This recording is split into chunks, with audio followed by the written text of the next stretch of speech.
Hello students, how are you. आज का हमारा टॉपिक है माइनर एज अ पार्टनर और we can see can a minor be admitted in partnership. So students, आपको पता ही है कि जो पार्टनरशिप है उसकी स्टार्टिंग एक कॉन्ट्रैक्ट के थ्रू होती है। ठीक, हमने इंडियन कॉन्ट्रैक्ट एक्ट 1872 किया है, तो उसके अंदर हमने कॉन्ट्रैक्ट की डेफिनेशन भी की थी। तो कॉन्ट्रैक्ट के थ्रू ही हम अपनी पार्टनरशिप को स्टार्ट कर सकते हैं। तो उसके अंदर हमने पढ़ा था कि कॉन्ट्रैक्ट को करने के लिए कॉन्ट्रैक्चुअल कैपेसिटी होना जो है वो ज़रूरी है अकॉर्डिंग टू सेक्शन 11। सो हमें सेक्शन 11 के बारे में नॉलेज होनी चाहिए कि सेक्शन 11 एक्चुअली कहती क्या है। तो सेक्शन 11 के अकॉर्डिंग वही व्यक्ति अनुबंध जो है वो कर सकते हैं।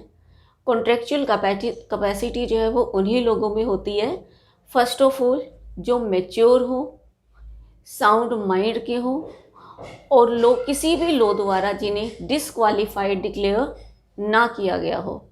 ठीक है, उन्हीं लोगों में कॉन्ट्रैक्चुअल कैपेसिटी जो है वो मानी गई है। तो इसके हिसाब से सेक्शन 11 के हिसाब से तो जो माइनर है उसके अंदर तो कॉन्ट्रैक्चुअल कैपेसिटी नहीं है, और जब उसके अंदर कॉन्ट्रैक्चुअल कैपेसिटी है ही नहीं तो हम कैसे कह सकते हैं कि वो किसी भी फर्म का पार्टनर जो है वो बन सकता है। तो इट मीन्स जो माइनर है वो पार्टनर नहीं बन सकता। ओके, अब आगे हम कर रहे हैं पोजीशन ऑफ पार्टनर। अब माइनर, तो जो माइनर है उसकी एक्चुअल में पोजीशन है क्या, ये हमने चर्चा करनी है कि जो माइनर है उसकी एक्चुअली में पोजीशन है क्या। सो इसकी पर्टिकुलर जो सेक्शन है दैट इज़ 30। तो 30 के अंदर हम करेंगे। तो सेक्शन 30 के अकॉर्डिंग जो माइनर है वो पार्टनर नहीं बन सकता। ठीक है, सेक्शन 30 भी ये कहती है कि जो माइनर है वो पार्टनर नहीं बन सकता, लेकिन अगर सभी पार्टनर्स की सहमति हो तो सिर्फ उसे प्रॉफिट्स के लिए एक फर्म के अंदर इंक्लूड किया जा सकता है।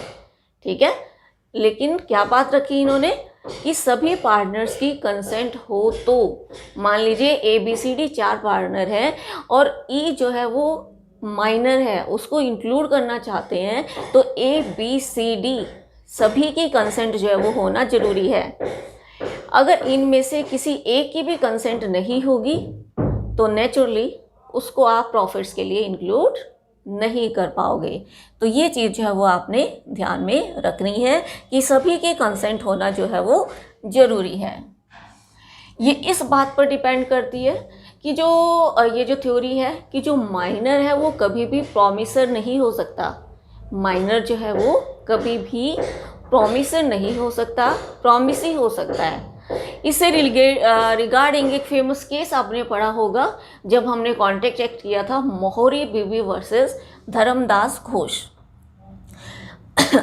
अब बात आती है कि माइनर की तरफ से बात कौन करेगा प्रॉफिट्स के लिए इंक्लूड होने के लिए।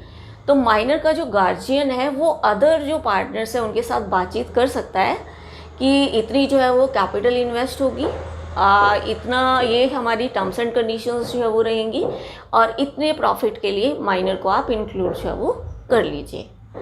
सो स्टूडेंट्स, अब आगे हम डिस्कस करेंगे position of minor before attaining maturity, कि जो माइनर है उसके मैच्योर होने से पहले कि उसकी स्थिति जो है वो क्या है, उसकी क्या राइट्स एंड लायबिलिटी है।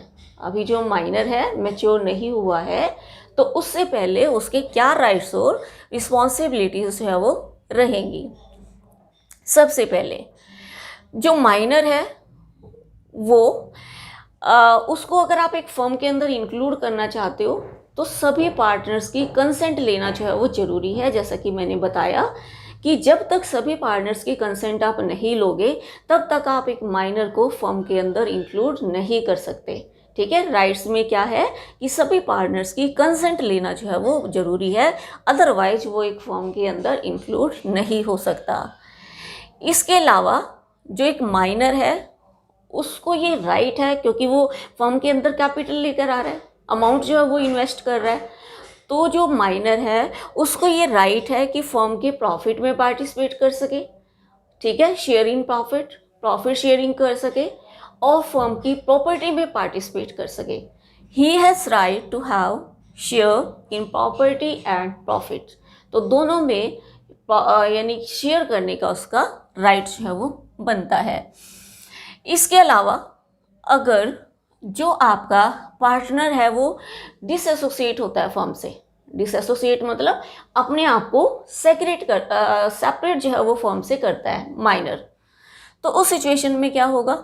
अगर सेपरेट जो है वो कर रहा है तो बाकी के पार्टनर्स को क्या चाहिए?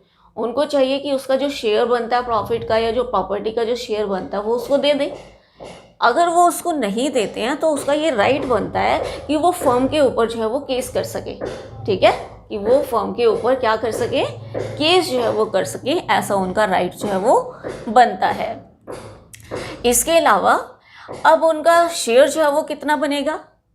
जो आपका जो माइनर है, माइनर का शेयर उतना ही बनेगा जितना कॉन्ट्रैक्ट में ऑलरेडी डिसाइड जो है वो हुआ है, उतना ही उसका शेयर बनेगा, प्रॉफिट में भी और प्रॉपर्टी में भी। ये नहीं है कि उससे ज़्यादा के लिए केस कर सकेगा, उतने के लिए ही केस कर सकेगा जितना ऑलरेडी जो है वो डिसाइडेड हुआ है, जस्ट उतने के लिए ही। Then liabilities. अब जो माइनर है उसकी लाइबिलिटीज़ जो है वो कितनी बनती है, कौन कौन सी जो है वो बनेंगी, तो लाइबिलिटीज़ डिस्कस कर लेते हैं। जो आपका माइनर है उसकी लाइबिलिटी ये बनती है, the liability of minor is limited to his share, ठीक है। जो आपका माइनर है उसकी लाइबिलिटी जो है वो उसके शेयर तक लिमिटेड है, यानी कि जो उसका प्रॉफिट का शेयर है या जो उसकी प्रॉपर्टी का शेयर है फर्म के अंदर, वहीं तक उसकी लिमिटेड है, उससे ज़्यादा उसकी कोई लाइबिलिटी जो है वो क्रिएट नहीं होती, ठीक है। उसकी कोई पर्सनल लाइबिलिटी नहीं है, उसकी कोई पर्सनल एसेट जो है यूज़ नहीं हो सकती। आपने जनरली देखा होगा कि जो अदर पार्टनर्स होते हैं फर्म में, उन सब की अनलिमिटेड लाइबिलिटी होती है। कल को अगर कोई भी प्रॉब्लम जो है वो क्रिएट हो जाती है तो इवन उनकी पर्सनल एसेट तक भी यूज हो जाती है, तो वो यानी कि अनलिमिटेड लाइबिलिटी जो है वो सबकी होती है। लेकिन माइनर की क्या है, उसका जो प्रॉफिट और प्रॉपर्टी में जो शेयर होता है मैक्सिमम वहीं तक उनकी लाइबिलिटी जो है वो बनती है, इससे ज़्यादा नहीं। सेकेंडली उसकी क्या लाइबिलिटी बनती है कि जो माइनर है उसको कभी भी इंसॉल्वेंट डिक्लेयर नहीं किया जा सकता। माइनर को कभी भी इंसॉल्वेंट डिक्लेयर नहीं किया जा सकता। और कल को अगर फर्म इंसॉल्वेंट होती है, ठीक है, यहाँ पर मैंने बात की माइनर की, लेकिन अगर फर्म इंसॉल्वेंट डिक्लेयर होती है तो जो उसका शेयर है, माइनर का जो शेयर है, वो ऑफिशियल लिक्विडेटर को ट्रांसफ़र कर दिया जाएगा। Then next one is position of minor on attaining majority. देखिए अगर वो मैच्योर हो जाता है, ठीक है, 18 ईयर्स का जो है वो हो गया पार्टनर माइनर, तो उसको चाहिए, इसके बारे में एक रूल है कि उसको विद इन 6 मंथ्स, मैच्योर हो जाने के बाद, वयस्क हो जाने के विद इन 6 मंथ्स उसको एक पब्लिकली नोटिस दे देना चाहिए। क्या नोटिस दे देना चाहिए कि क्या एक पर्टिकुलर फर्म में वो पार्टनर बने रहना चाहता है या नहीं बने रहना चाहता, ठीक है, अपनी कंसेंट वो दे दे। अगर वो कंसेंट दे देता है तो ठीक है, वो पार्टनर की तरह ट्रीट जो है वो होना शुरू हो जाएगा। अगर वो कंसेंट नहीं देता तो भी ठीक है, अब वो पार्टनर नहीं रहेगा।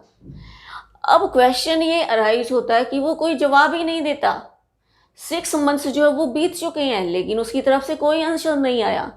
अगर कोई आंसर उसकी तरफ से नहीं आया है तो ये ऑटोमेटिकली मान लिया जाएगा, क्या मान लिया जाएगा, कि वो फर्म का पार्टनर बने रहना चाहता है। इससे रिलेटेड आपकी जो पार्टनर अब मैच्योर हो चुका है और उसने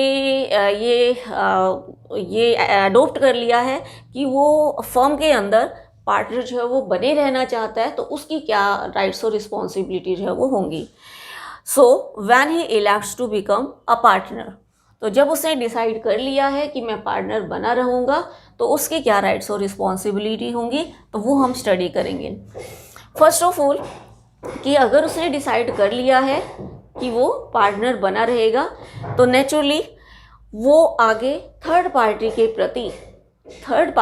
प्रति सभी डेट्स के लिए और सभी ऑब्लिगेशंस के लिए लायबल रहेगा। और किस डेट से लायबल रहेगा? जिस डेट से उसने फर्म में एंटर किया था। ठीक है, जिस डेट से उसने फर्म में एंटर किया था उस डेट से वो थर्ड पार्टी के प्रति लायबल जो है वो रहेगा, जितने भी फर्म के डेट्स हैं। और एज अ माइनर फर्म के प्रति उसकी जो एब्लिगेशन होगी, उसकी जो ऑब्लिगेशन होगी, वो उस डेट तक होगी जिस डेट तक उसने यस जो है वो की है पार्टनर बनने के लिए।